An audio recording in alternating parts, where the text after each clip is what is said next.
You know the feeling of holding everything at once. Your jaw sets before your eyes even open. You brace for the day like someone about to lift a weight that has no handle. You promise yourself you will relax once the messages are answered and the bills are paid and the relationship stops wobbling. But the finish line keeps moving and your body never gets the memo. You grip harder because that is what you were taught to do. Work more, control more, push until the world obeys. The trouble is that control has a cost your spirit can no longer afford. Tightness does not keep blessings close. Tightness makes them slip. Letting go is not defeat. It is precision. Imagine standing in a river with a closed fist. The water rushes past, and the harder you clench, the more it tears at your arm. Now imagine the same river with an open hand. The current holds you instead of punishing you. The river did not change. Your posture did. When you release what is not yours to carry, you stop fighting the intelligence already moving through your life.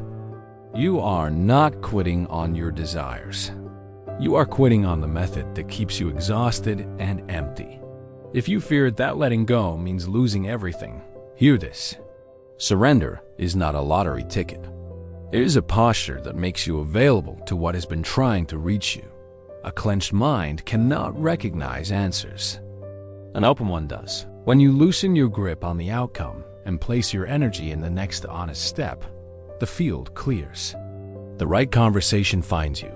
The timing becomes kinder. Your nervous system tells the truth before the calendar does. You sleep a little deeper. You stop rehearsing worst-case scenes and start noticing the quiet invitations that were standing in the doorway the whole time. Tonight, we are going to replace the myth of control with a softer power. We will name the cost of gripping, learn the mechanics of a clean surrender, step into a receiving posture that does not collapse your boundaries, and show you how the universe responds when you open your hand without abandoning your responsibility. If something in you has been asking for permission to rest and still move forward, this is that permission. Not because life owes you ease, but because life meets the posture you bring to it. Grip has a cost you only notice when you stop long enough to feel what it takes from you. It steals clarity first, then kindness, then the ability to hear yourself. You start performing courage instead of practicing it. You put a smile on the surface and leave your nervous system to carry the weight alone. Control promises certainty and delivers exhaustion. It tells you that if you keep every plate spinning, the universe will repay your effort with exactly the result you drew on the whiteboard. It does not say out loud that the price is your sleep, your patience, your presence with the people who love you. Grip makes you treat life like an enemy that must be subdued. It makes you argue with timing as if timing were a cashier you could talk into lowering the bill. There is another way to move. You can measure the cost of grip by how often you postpone what feeds you in the name of managing what you fear. Notice how quickly you mute your own intuition to keep pleasing a standard you did not set. Notice how you abandon the small, honest action that would bring you closer because the old habit demands a grand gesture that keeps you frozen. Grip keeps asking you to buy your freedom with effort you do not have. It rarely asks you to tell the simple truth that would end the debt.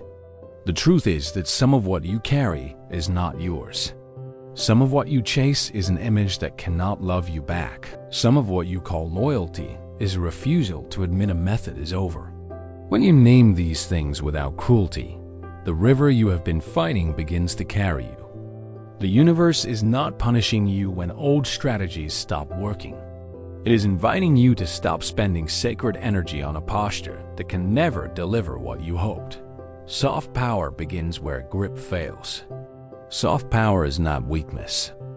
It is the kind of strength that does not require a costume. It is the decision to stop confusing tension with commitment and noise with progress.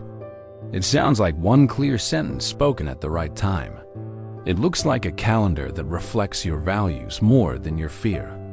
It feels like a body that cooperates with your choices because you chose from a place that does not betray you. When you approach life with soft power, you stop wrestling every door.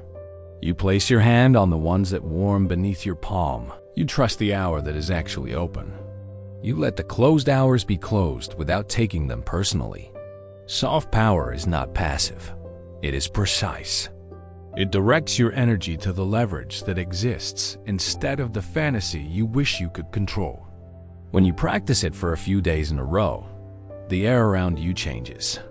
People respond differently because you are not asking them to carry a version of you that you have outgrown. Opportunities feel less like tests and more like rooms that can actually hold you. This is not magic.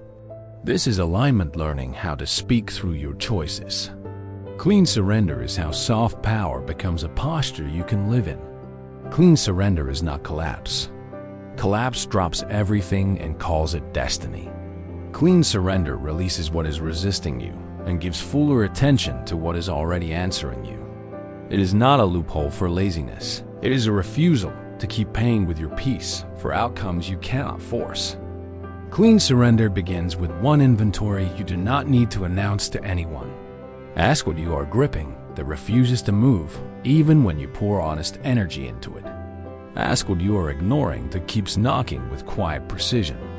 Ask where your body tenses when you think about taking the next step, and where it relaxes when you imagine letting one burden go. Trust the answer that makes your breath steadier, even if your pride protests.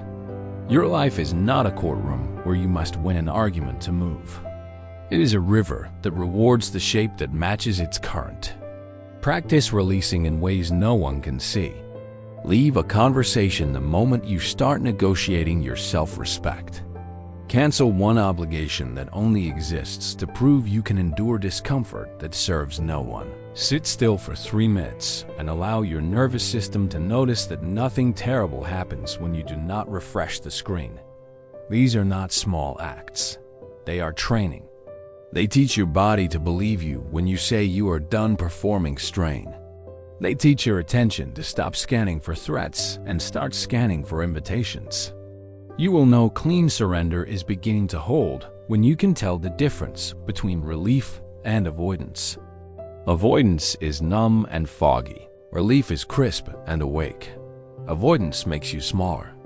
Relief makes you more available to what matters. The universe does not confuse these. It meets relief with pathways that were closed when you were busy proving how much you could carry. Pause here. If this is the hour you needed to hear it, type 1 let go in the comments. Not to impress anyone. To mark the moment your grip lost its argument. Write it once and let your next action confirm it. A declaration becomes a hinge when you treat it like a promise. Receiving posture is what you practice after surrender, so you can hold what comes without dropping yourself. Receiving posture is not standing with empty hands and calling it faith. It is aligning your life so that when provision arrives, it lands in containers that do not leak. It means you sleep like someone who expects to think clearly tomorrow. It means you tell the truth to the person who needs to hear it before the week is over. It means you reorganize the room you use the most so that your attention does not fight your environment before it begins the work. It means you choose conversations that stretch you without humiliating you and decline those that feed the worst stories you tell about yourself. The universe does not ship blessings to chaotic addresses. It delivers to places where the receiver is likely to sign. When you live in a receiving posture, you stop mistaking adrenaline for abundance. You stop chasing every open tab and start walking toward the one open door that actually holds the next step.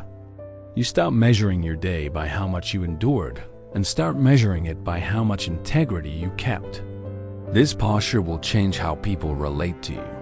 Some will step closer because clarity is magnetic. Some will step back because your boundary removes a ladder they were used to climbing. Bless both and keep moving. You are not closing your heart. You are closing the leak. You are not refusing help. You are refusing to outsource your alignment to people who benefit from your confusion. Receiving is not waiting for rescue. Receiving is meeting life halfway with the part that is your responsibility and letting life handle the part that never was. Letting go will sometimes feel like grief because a habit is dying. Honor that without resurrecting what you already buried. Thank the version of you who survived through gripping. That version kept you alive. This version will help you live. When the urge to clutch returns, and it will return, do not shame yourself. Notice it, breathe, and replace the gesture with a question. What am I trying to guarantee with force that alignment could deliver with less damage? Then do the next honest thing that is inside your control. Make the call while your hand is still warm. Step outside for 5 minutes and let your vision widen until the problem fits inside the sky again. Eat a meal that does not punish your body for being human. These choices are not glamorous. They are an infrastructure for miracles that do not need a stage to be real. If an outcome resists you after repeated honest attempts, stop calling it loyalty to keep pushing. Consider that your life might be protecting you from a room you would outgrow by next season. Walk 3 steps to the side and try the unmarked door that your attention keeps pretending not to see. Sometimes the thing you want and the path to it are not the same object. You will not miss what is yours by releasing what is not. You will meet what is yours by becoming someone who can hold it without bracing. Here is the quiet end to the myth. The universe does not give you everything because you loosened your grip once. It gives you what belongs to the person you are becoming as you choose openness again and again. That is why you do not need fireworks to prove you are on the right road. You need a body that is learning how to move without betraying itself. You need a mind that can sit in an unfinished room without making up a disaster to feel in control. You need a spirit that can say thank you when provision arrives and know when an old pattern knocks with new lipstick. You will know you are letting go well when the right things feel lighter and the wrong things stop begging for proof. When your evenings close without a courtroom in your head. When your mornings begin without a negotiation. When you can tell the difference between a challenge that builds you and a struggle that drains you. When you feel more yourself after the choice than before it. You do not have to make a spectacle out of surrender. You can practice it where it matters. Put the phone down when your attention is no longer a gift to the room. Finish a task you begin so your nervous system learns what completion feels like again. Say one sentence that sets a boundary and then refuse to decorate it with extra words.